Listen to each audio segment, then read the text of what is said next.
duit UMNO dibekukan dan ROS meletakkan syarat parti yang berjaya, parti baru yang berjaya menarik 70% keahlian ahli UMNO lama tu masuk dalam parti tu, barulah boleh dapat aset dan juga duit UMNO lama. Tun Dr. Mahathir mencadangkan supaya selepas ini dilantik 3 orang pemegang amanah untuk memegang duit. Maknanya bukan semua duit UMNO masuk ke dalam akaun parti. Cuma zaman Mahathir tu, Mahathir ni dia ada stigma lama. Stigma lama dia 1969 duit masuk dalam akaun dia 120,000. Cuma zaman Pak Lah, ada di antara orang yang jadi pemegang amanah ni, yang simpan duit ni, dia orang ni tak amanah. Untuk makluman, bila dapat surat daripada kerabat diraja Saudi, dapat surat daripada Kementerian Kewangan Saudi, Datuk Seri Najib bagi kepada ZT untuk buat checking. Dan ZT mengeluarkan 3 pucuk surat mengatakan bahawa duit ni clean. Persoalan dia, ZT memberikan kelulusan ini sebab dia menerima habuan sebanyak 715 juta ringgit daripada Jolo melalui akaun yang dimiliki oleh suami ZT, Taufik Aiman, dan juga anak dia Aziz Taufik di Singapura.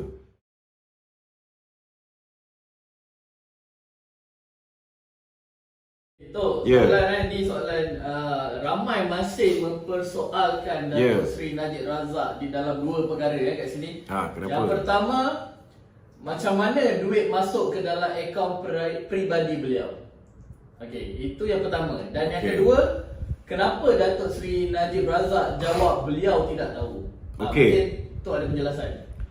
Kita kena faham setiap kali pilihan raya Datuk Seri Najib kena cari dana untuk 222 kawasan parlimen dan 500 lebih kawasan Dewan Undangan Negeri. Ini tanggungjawab Presiden UMNO dan pengurusi Barisan Nasional.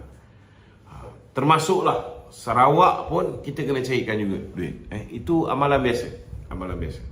Okey. Zaman dulu memang duit parti ni kita simpan sepenuhnya di dalam akaun parti. Tetapi ketika berlakunya pembubaran UMNO, UMNO diharamkan pada tahun 1987. Ketika itu aset UMNO dibekukan, duit UMNO dibekukan dan ROS meletakkan syarat parti yang berjaya, parti baru yang berjaya menarik 70% keahlian ahli UMNO lama tu masuk dalam parti tu, barulah boleh dapat aset dan juga duit UMNO lama. Jadi zaman tu bil air kita tak mampu bayar sebab bukan sikit tu, so the whole building tu tak bayar duit air apa semua. Sehingga kan bila ditubuhkan jawatan kuasa penaja UMNO baru, selepas dia UMNO berjaya dapat balik aset tu, dalam mesyuarat Majlis Kerja Tertinggi UMNO, Tun Dr. Mahathir mencadangkan supaya selepas ini dilantik 3 orang pemegang amanah untuk memegang duit. Maknanya bukan semua duit UMNO masuk ke dalam akaun parti. Presiden pegang, Bendahari pegang, Susakung pegang. Cuma zaman Mahathir tu, Mahathir ni dia ada stigma lama. Stigma lama dia 1969 duit masuk dalam akaun dia 120,000. Tapi duit ni duit parti bagi. Tapi 120,000 pada ketika itu sudah lebih daripada belanja yang sepatutnya dibelanjakan untuk pilihan raya. Jadi UMNO tak mengakui duit tu duit daripada UMNO. Dan ini menyebabkan Mahathir kena bayar income tax di atas 120,000 yang diberikan oleh parti kepada dia. So Mahathir memang tak simpan duit parti pada ketika itu. Tapi Daim pun sama juga. Dia pun tak simpan duit atas nama dia.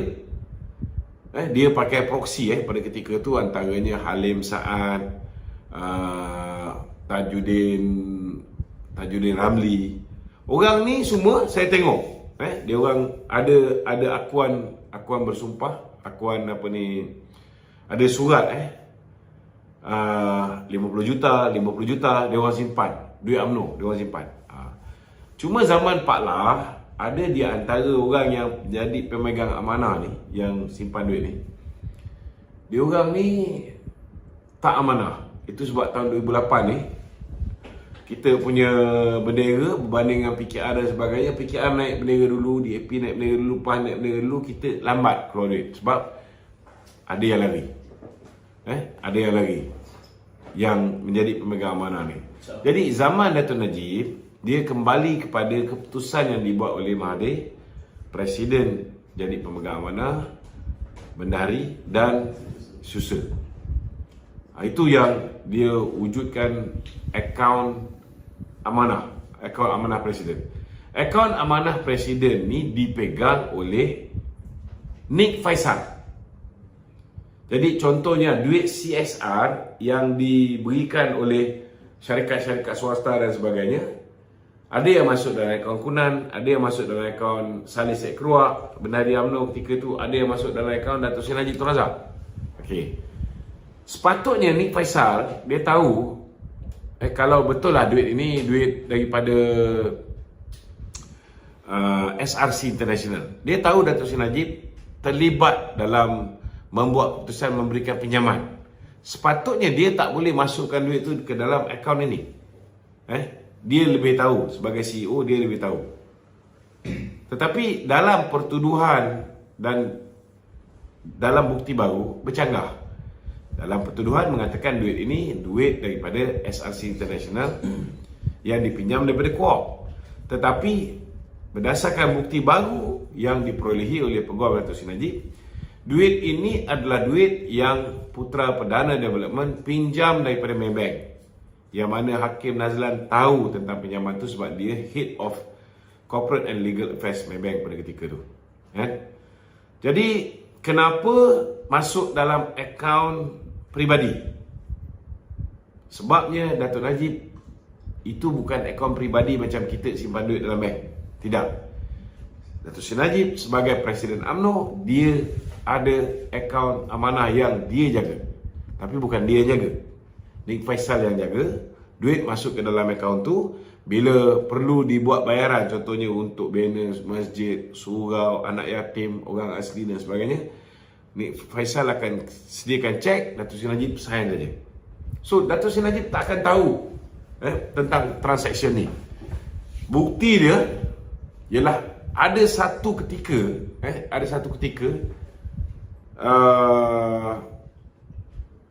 apa dipanggil ni, bank statement ini telah tersilap dihantar. Sebenarnya bukan silap lah, memang patut sebagai tuan punya akaun, memang patut Dato' Seri Najib diberikan statement.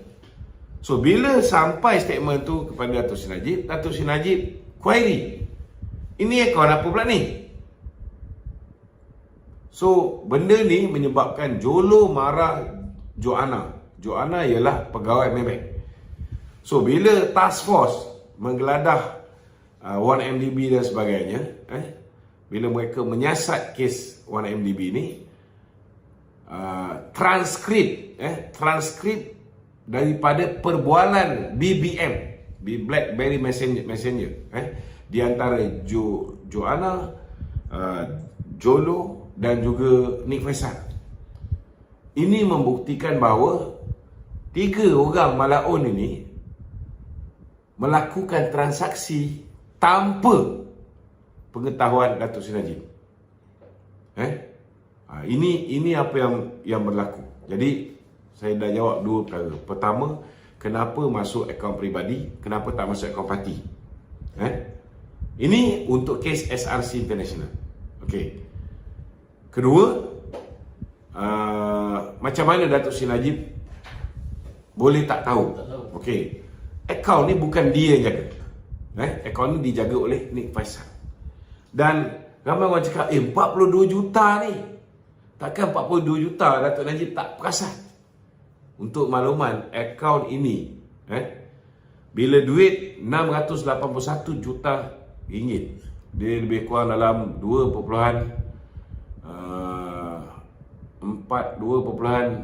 2.776 macam tu lah. 2.76, 2.4 lebih ringgit. Bilion tau. So 2,000 juta lebih masuk. So bila akaun tu duit masuk secara berperingkat. Sebab bila nak masuk duit ni, bila dapat surat daripada kerabat diraja Saudi, dapat surat daripada Kementerian Kewangan Saudi, Datuk Seri Najib bagi kepada ZT untuk buat checking sama ada dana ni betul ke tak betul. Ada unsur jenayah ke, rasuah ke, ataupun pembiayaan keganasan ke, ataupun ada tak perkara-perkara yang menyalahi amla. Dan ZT mengeluarkan 3 pucuk surat mengatakan bahawa duit ni clean. Tidak ada sebarang unsur jenayah, salah guna kuasa, segala apa pun tak ada. Barulah duit ini boleh dibawa masuk. Kalau tak ada kelulusan daripada ZT, boleh tak duit ini bawa masuk? Tak boleh. Persoalan dia, ZT memberikan kelulusan ini sebab dia menerima habuan sebanyak 715 juta ringgit daripada Jolo melalui akaun yang dimiliki oleh suami ZT, Taufik Aiman, dan juga anak dia Aziz Taufik di Singapura. Dan bila akaun ni dibekukan, baki daripada 715 juta ni masih ada dekat 64 juta ringgit. Yang ini yang SPRM dah rampas dan bawa balik ke Malaysia. Okey. Jadi ini kita kena clear kita kena clear bahawa yang memberikan cadangan supaya duit ni jangan masuk ke dalam akaun UMNO, masuk dalam akaun amanah atas nama Datuk Najib untuk mempermudahkan kemasukan ini ialah ZT. ZT yang memberikan cadangan. Yang suruh duit 681 juta US dollar ni dipecah-pecahkan, yang akhirnya rupanya setiap satu kemasukan itu satu charges, ialah ZT juga. Yang bagi kelulusan masuk pun ZT juga. Bila pulang pun sama juga, dia suruh pecah-pecahkan ZT juga. Ini kita kena clear.